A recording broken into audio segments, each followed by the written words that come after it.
Selamat siang Pak, perkenalkan saya Dr. Wira yang akan melakukan pemeriksaan kepada Bapak. Sebelumnya saya berbicara dengan Bapak siapa? Pak Agus dok. Oh, Bapak Agus. Bapak Agus, umurnya berapa Pak? 35 tahun. 35 tahun. Kalau boleh tahu pekerjaannya apa Pak? Petani dok. Oh, petani. Tinggalnya di mana Pak? Di Desa Bakti Sragen. Oh, Desa Bakti Sragen. Singaraja Bang ya? Iya. Oke. Baik Bapak, kedatangannya kemari ada tujuan apa Pak? Saya mau melakukan pemeriksaan rutin. Oh, mau melaksanakan pemeriksaan rutin. Terkait dengan organ apa Pak? Organ kelamin dok. Oh, pemeriksaan rutin organ kelamin Bapak nih. Ya. Apakah Bapak sebelumnya ada keluhan Pak? Tidak ada. Oh, nggak ada. Tidak ada. Baik, jadi di sini saya akan melakukan pemeriksaan terkait dengan organ genitalia eksterna dan sistem perkemihan Bapak. Di mana nanti Bapak saya mohonkan untuk melepaskan baju atas Bapak serta celana Bapak. Nah, nanti pemeriksaannya itu akan dilakukan di ruangan yang terang, hangat dan tertutup, Bang. Apakah Bapak bersedia? Sedia dok. Oke. Ayo Bapak dipersilakan untuk menuju ke bed, Bang. Silakan, Pak.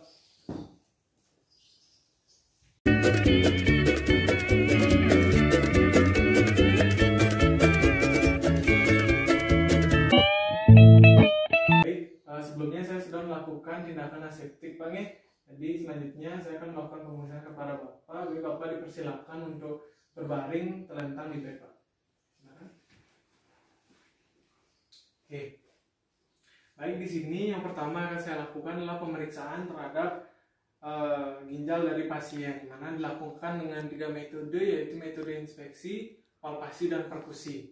Nah, pada metode inspeksi, di mana nanti saya akan memandang di bagian regio flank dari pasien, Nah, selanjutnya saya akan setelah itu saya akan melakukan palpasi dan dilanjutkan dengan perkusi atau ketok ginjal. Baik, di sini saya akan melakukan inspeksi Bang, nanti saya akan memandang di bagian perut Bapak. Oke. Jadi baik, di sini dari mungkin sedikit dikeluarkan Bang. Baik, dari yang saya lihat di sini di regio flank dari pasien tidak terdapat kemerahan ataupun kebiruan atau cyanosis, tidak terdapat bekas luka ataupun bekas operasi, tidak terdapat fistel, lalu juga tidak terdapat tumor, tidak terdapat bulging. Baik, dari pemeriksaan sini normal Bang. Nah, selanjutnya saya akan melakukan teknik dengan menggunakan metode atau teknik palpasi. Nah, di mana di sini nanti pasien dalam posisi supinasi, lalu kaki ditekuk. Silakan tekuk Pak. Keduanya. Oke, stop dulu. Setelah kaki pasien menekuk, selanjutnya saya akan melakukan palpasinya itu sendiri, di mana nanti tangan kiri saya akan berada di bawah pasien, di bawah kosta ke-12, di mana ujung ulnar saya akan menyentuh sudut costovertebral dari pasien. Sementara tangan kanan saya akan berada di bawah, sedikit di bawah lengkungan kosta 12, di lateral dari otot rectus dari pasien, di mana nanti saya akan anjurkan pasien untuk menarik nafas yang dalam, di mana tangan kiri saya akan mengangkat ke atas dan tangan kanan saya akan menekan ke bawah. Nah, setelah pada inspirasi puncak nanti saya akan menekan dengan kuat dan dalam. Setelah itu saya akan menilai ukuran serta letak dari ginjal pasien. Baik, saya mulai panggil. Nah, saya akan melakukan pemeriksaan dengan metode palpasi, atau nanti saya akan meraba ginjal Bapak. Bapak bersedia? Oke, baik, saya akan mulai. Oke, Bapak silakan dibuka sedikit tangannya. Oke, tangan saya masuk menyentuh sudut costovertebral. Nah, tangan ke atas saya. Bentar. Oke, baik Bapak dipersilahkan untuk menarik nafas dalam. Oke, hembuskan. Baik, dilanjutkan dengan ginjal di bagian kiri. Prinsipnya sama. Baik, sini saya akan menggunakan tangan kiri saya berada di bawah dari pasien. Oke, tangan kanan saya. Oke, Bapak dipersilakan untuk menarik nafas dalam. Oke, hembuskan. Baik. Baik, dari pemeriksaan ini sendiri, di sini pasien itu normal, di mana ginjal kanan teraba serta tidak terdapat nyeri tekan. Sedangkan ginjal kiri itu tidak teraba. Memang normalnya tidak teraba pada ginjal kiri. Baik, selanjutnya Bapak dipersilakan untuk duduk serta menghadap ke sana, Pak. Oke, boleh dulu bersila, Pak. Ya. Baik, jadi di sini akan dilakukan ketok ginjal, di mana nanti tangan kiri saya akan berada di sudut costovertebral dari pasien. Di mana nanti saya akan menggunakan bagian ulnar saya serta mengepalkan tangan dan mengetuknya. Baik, saya mulai, Pak. Oke, mencari sudut costovertebral atau setinggi dengan thoracalis 12 atau lumbal 1. Oke, jadi di sini costa 12 Bapak di sini. Oke, saya akan melakukan pengetukan, Bang. Oke, apabila Bapak merasakan sakit bilang, Bang. Oke, untuk ginjal kirinya. Oke, baik, di sini saya tidak menemukan Bapak mengalami kesakitan dengan berarti di sana Bapak ginjal Bapak tidak mengalami nyeri tekan. Baik, saya akan melakukan pemeriksaan terhadap buli-buli atau kantong kencing Bapak. Bapak dipersilakan kembali dalam posisi berbaring terlentang. Silakan, Pak. Oke, jadi di sini pertama saya mohon Bapak untuk menurunkan sedikit, melorotkan sedikit ranah, Bang. Baik, di sini pemeriksaan akan dilakukan dengan 3 metode juga, yaitu metode inspeksi, perkusi, dan palpasi dan perkusi. Baik, di sini pemeriksaan inspeksi atau memandang itu dilakukan di daerah simfisis pubis hingga ke daerah umbilikal untuk menilai apakah ada distensi dari kantong kemihnya, apakah ada bekas luka atau bekas operasi atau fistel, ataukah adakah perubahan warna kemerahan ataupun kebiruan sianosis itu sendiri. Baik, dari pemeriksaan yang dilakukan, permisi Pak, di sini tidak terlihat adanya yang saya sebutkan tadi atau di sini normal. Pak, normal nih untuk buli-buli Bapak. Oke, selanjutnya saya akan melakukan pemeriksaan dengan metode palpasi, di mana nanti saya akan menyentuh di daerah di antara di daerah simfisis pubis, di antara simfisis pubis dan umbilikal. Nah, di sini saya akan mulai, Bang. Oke, di sini saya akan mulai.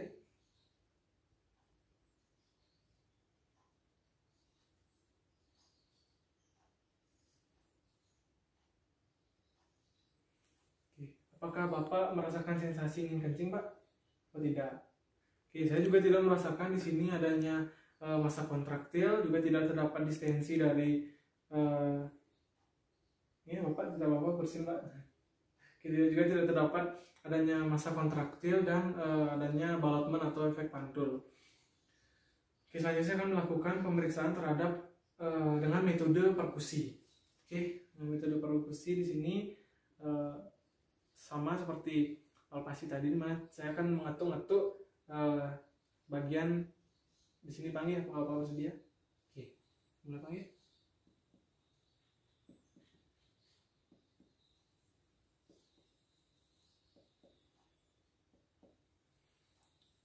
Baik, jadi dari pemeriksaan perkusi di mana saya tadi melakukan pengetukan, di sini untuk suaranya itu sendiri di sini memang sulit diidentifikasi karena disebabkan oleh kantong kemih dari pasien itu sepertinya berada di bawah dari 150 mili untuk volumenya. Itu dibuktikan dengan Bapak yang tidak merasakan ingin buang air kecil tadi. Dimana memang normalnya apabila kantong kemih itu berada di atas volume 150 ml itu akan terdengar suara dulnas atau redup.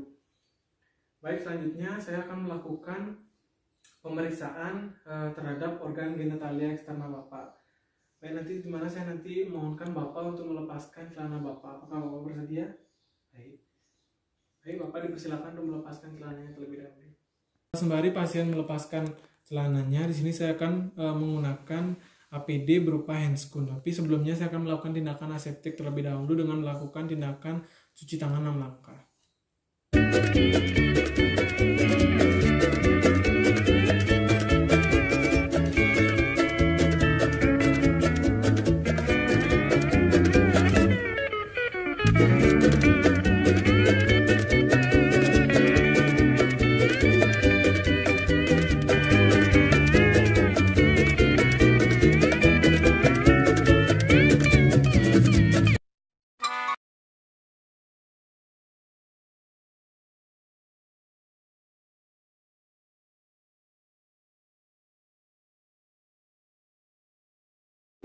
Baik, selanjutnya saya akan melakukan pemeriksaan terhadap penis dari pasien, di mana nanti saya akan melakukannya dengan metode inspeksi dan palpasi. Nah, di sini saya akan mulai dari korpus dari penis serta gland penisnya. Oke, saya akan melakukan inspeksi terlebih dahulu. Di sini untuk penis Bapak di sini untuk kulit preputiumnya tidak terdapat kelainan. Tidak terdapat perubahan warna, tidak terdapat kemerahan.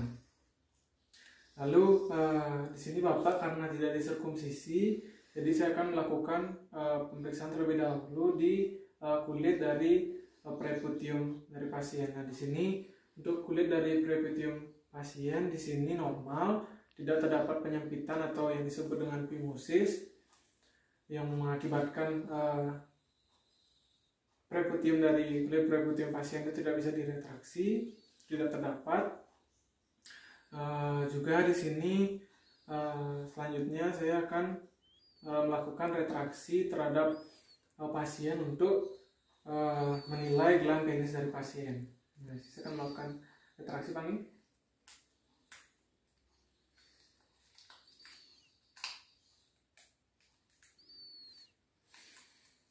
Baik, dari gland penis pasien sendiri di sini saya akan menilai dari OUE atau Orificium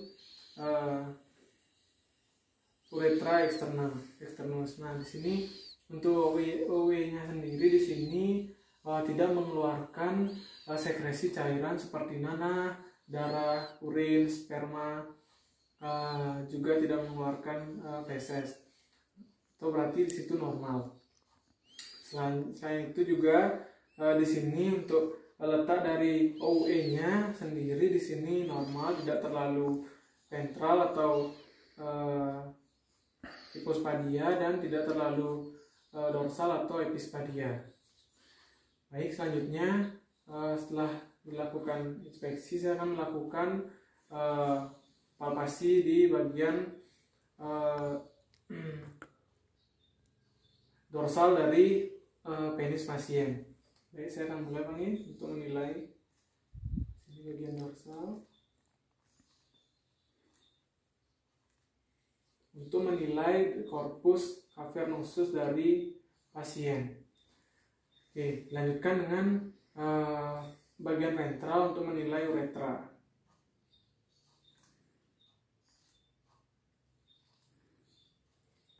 Uretra dari pasien. Baik, dari pemeriksaannya ini sendiri di sini tidak terdapat massa yang besar ataupun plak, sehingga tidak terdapat nodul. Di sini berarti untuk korpus cavernosus dan korpus spongiosus dari pasien itu normal. Setelah dilakukan pemeriksaan terhadap penis, dilanjutkan dengan pemeriksaan terhadap untuk menilai dari skrotum pasien dengan menggunakan metode inspeksi dan palpasi. Baik, yang pertama dilakukan dengan pada posisi pasien supinasi atau dalam posisi pasien berbaring terlentang. Nah, di sini saya akan melakukan pemeriksaan terhadap atau melakukan inspeksi atau memandang di bagian skrotum dari pasien. Baik Bapak, saya akan melakukan pemeriksaan terhadap skrotum Bapak nggih. Baik, permisi Bapak. Oke, di sini saya akan melakukan pemeriksaan untuk menilai letak serta ukuran dari testis. Oke. Baik, sekarang dilanjutkan dengan pada posisi berdiri.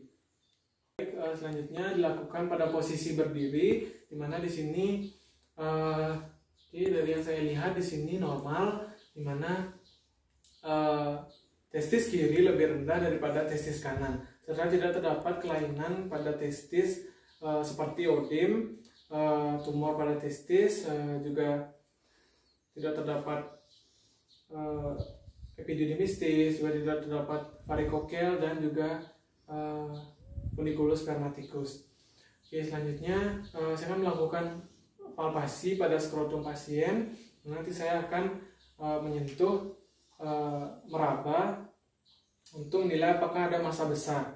Nah, di sini dilakukan dengan sistematis, dimulai dari testis, lalu dilanjutkan ke epididymis, dilanjutkan ke funiculus dan meatus spermaticus externus. Oke, selanjutnya saya akan mulai Pak nggih. Oke, ini saya akan mulai di mana jari telunjuk dan jari tengah itu berada satu bidang dan jari jempol di bidang lainnya. Oke, menggunakan dua jari. Jadi mulai dari sini ke epididymis, lanjutkan ke funiculus serta ke meatus externus spermaticus externus. Oke, lanjutkan ke testis kiri pasien. Oke.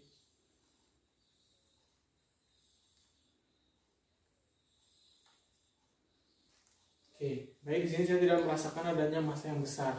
Oke, selanjutnya saya akan dengan pemeriksaan transiluminasi skrotum, di mana saya akan menggunakan corong kecil serta menggunakan senter. Nah, pemeriksaan sendiri di sini akan dilakukan pada kondisi yang agak gelap. Oke, baik, saya akan mulai dari testis kanan terlebih dahulu.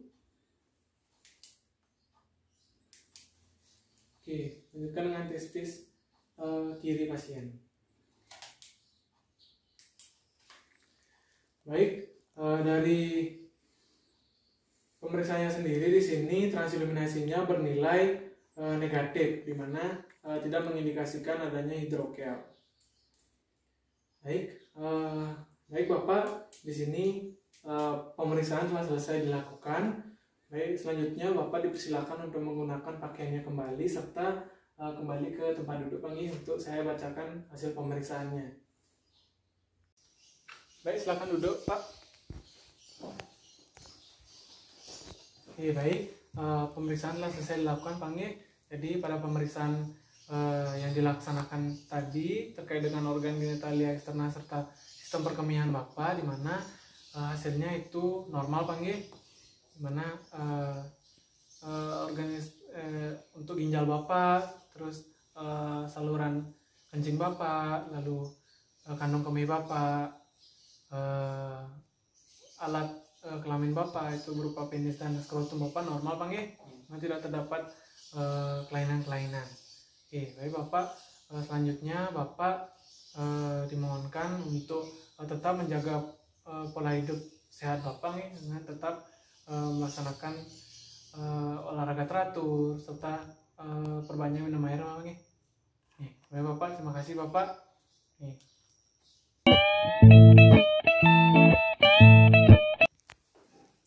Permisi dok. Silakan duduk Bu. Stop. Siang Bu, kenalkan saya Dr. Wira yang akan melakukan pemeriksaan kepada Ibu. Sebelumnya saya berbicara dengan Ibu siapa? Bu Ani dok. Ibu Ani. Ibu Ani umurnya berapa Bu? 35 tahun. 35 tahun. Kalau boleh tahu pekerjaan Ibu apa nih? Pedagang. Pedagang. Oke.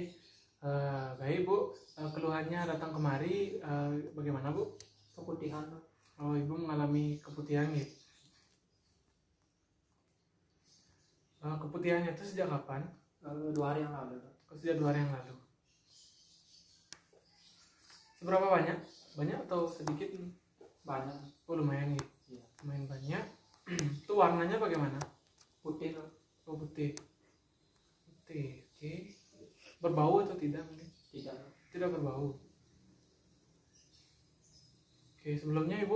mengalami kondisi yang serupa? Tidak. Oh tidak. Oke. Em, Oke, apakah di keluarga ibu ada yang mengalami kondisi yang serupa? Tidak ada. Tidak ada juga. Baik, di sini saya akan melakukan pemeriksaan terkait dengan organ genitalia eksterna serta perineum ibu untuk menilai serta menegakkan diagnosis lebih lanjut terkait dengan kondisi yang ibu alami. Nanti saya minta ibu untuk melepas celana ibu di mana di sini nanti pemeriksaan akan dilakukan pada kondisi yang tertutup, hangat serta terang bunyi. Oke, apakah ibu bersedia? Bersedia. Nih, ibu dipersilakan untuk menuju bed nih. Sebelum melakukan pemeriksaan genitalia eksterna wanita, di sini saya akan mempersiapkan alat-alat dan bahan yang digunakan. Mana di sini ada apron, lalu ada bahan instrumen, ada bengkok, di sini juga ada kom dan kapas, di sini juga ada tampon tan. Baik. Sebelum saya melakukan atau menggunakan alat yang tersedia, saya akan melakukan tindakan aseptik dengan mencuci tangan 6 langkah serta menggunakan handscoon.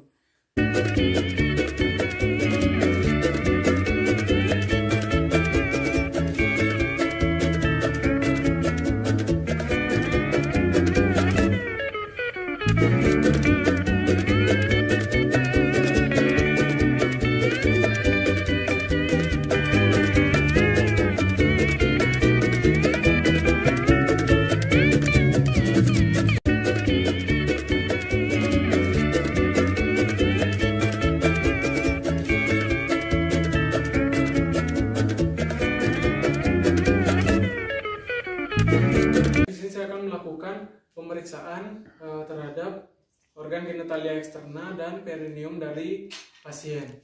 Baik ibu, di sini ibu sudah melepaskan celana ibu serta ibu telah berada pada posisi berbaring terlentang serta mohon maaf di sini ibu sudah dalam posisi kakinya agak mengangkat. Atau dalam bahasa medisnya kita bilang di sini pasien sudah berada pada posisi litotomi serta supinasi. Nah, di sini selanjutnya saya akan mengarahkan cahaya ke arah organ genitalia dari pasien. Oke. Baik, saya sudah mengarah. Selanjutnya dilanjutkan dengan menggunakan membersihkan di bagian vulva, vagina serta perineum dari pasien. Saya akan membersihkan di bagian vulva, perineum serta vagina dari pasien menggunakan kapas yang sudah diberikan alkohol dan menggunakan tampon tan.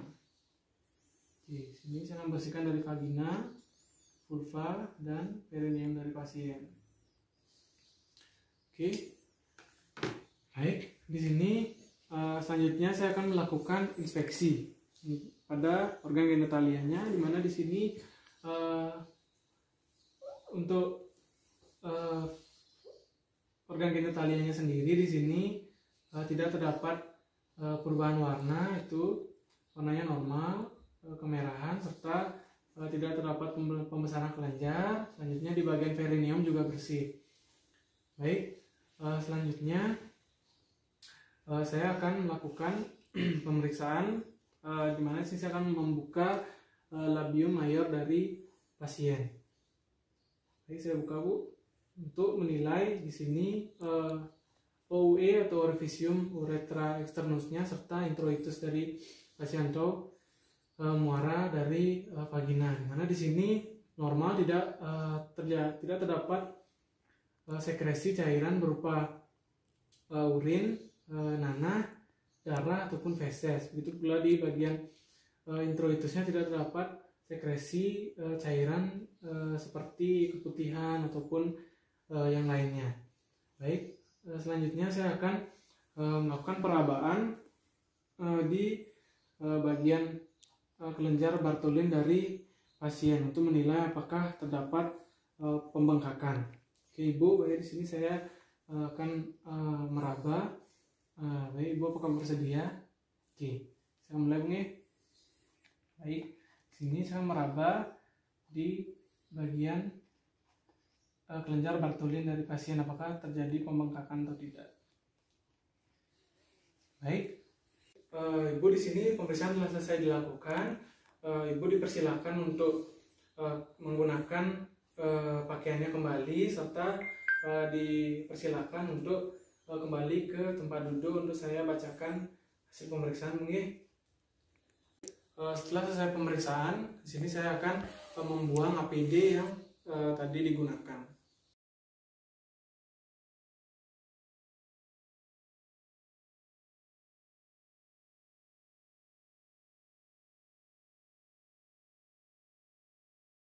Diakhiri dengan melakukan tindakan cuci tangan 6 langkah.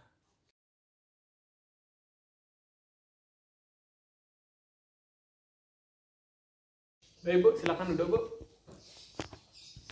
Oke, baik, dari pemeriksaan yang telah selesai dilakukan, di mana di sini untuk organ genitalia Ibu itu normal Bu. Nah, oke, jadi terkait dengan kondisi yang Ibu alami tadi, di mana di sini memang keputihan yang berwarna putih serta tidak berbau itu adalah kondisi yang normal Bu, dimana terutama pada saat masa-masa ovulasi Ibu. Oke, baik, selanjutnya saya mohon Ibu untuk selalu menjaga kesehatan Ibu. Oke, baik, terima kasih Bu. Oke.